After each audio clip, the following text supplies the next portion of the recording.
Thank you guys for coming. Thank you. Appreciate it.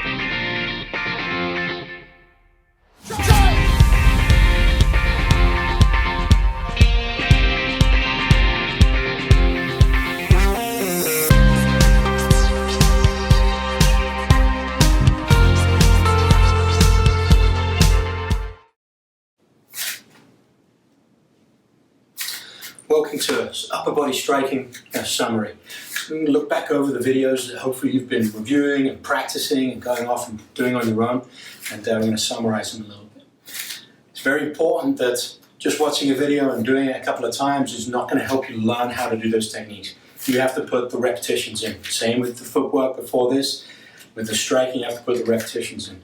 What's very different and very important when it comes to learning quite a complex motor program, motor skill.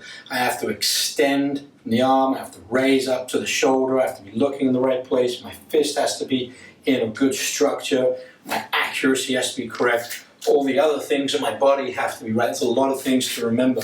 What's important in doing those reps is that you get consistent feedback.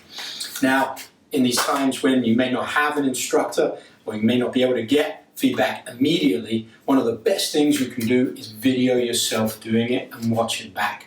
Because if you watch the previous videos on striking and you listen to all the little teaching techniques that we've given you about how to hold your fist, which angle it should be, where your shoulder should go, where your body goes, how you generate force from the ground, those things are there.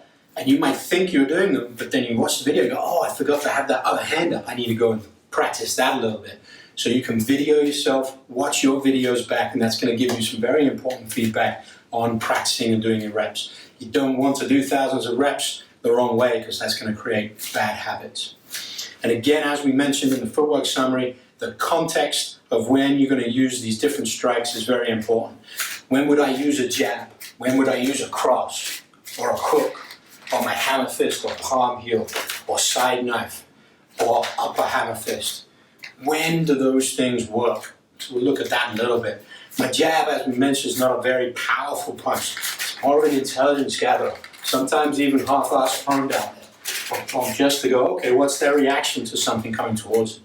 Are they a pro and it doesn't faze them at all? Or are they doing this kind of blinking thing? I'm trying to swat it away. Therefore, they're not as well trained. Your cross, it's going to be a power punch coming from the rear, a lot of momentum, a lot of body torque in there to create force. Maybe that's your finishing blow, whether that's a self-defense on the street or in the ring, trying to get the knockout or put them on their proverbial rear end. Hooks, if someone has a very tight guard, Wing Chun, Chinese martial arts have a very, very central guard like this. That's where your circular punches are going to be very helpful, so you can get around the guard. Circular punches are not going to work as well if someone has a very wide guard. But guess what? Those straight punches are going to work a little better in that type of situation. Hammer fists, creating a lot of force, especially the rear one, not just from that rotation of the body, but coming down. That creates a lot of force. It's a very strong motion. Coming up is not as strong as us for humans to strike down. So that's going to be very powerful, and you don't need to remember as many technical things about the fist and where to go. You just hammer that nail in. So the context becomes very, very important in learning about these different punches, and you can learn that from many different martial arts. Maybe you're going to watch the Hapkido series or maybe the Filipino martial arts series, and they'll give you more context on those things as well. Integrate your striking with your footwork. We reviewed that, being able to move around and fire whatever strike that you want to do with your footwork is very important. But when you start to do your shadow boxing and you want to focus on your upper body striking, let's keep these quite still for the time being. Not static. We've done our reps in place. Now we want to kind of just be loose, just move around. I've got some upper body movement here.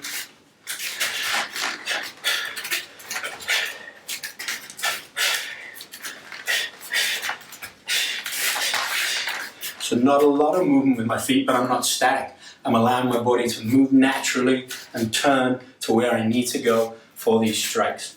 And get that play involved, and eventually you integrate the two together.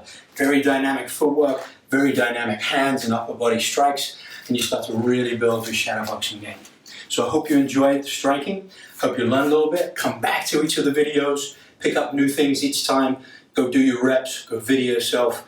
And go learn more and more each time you watch this series.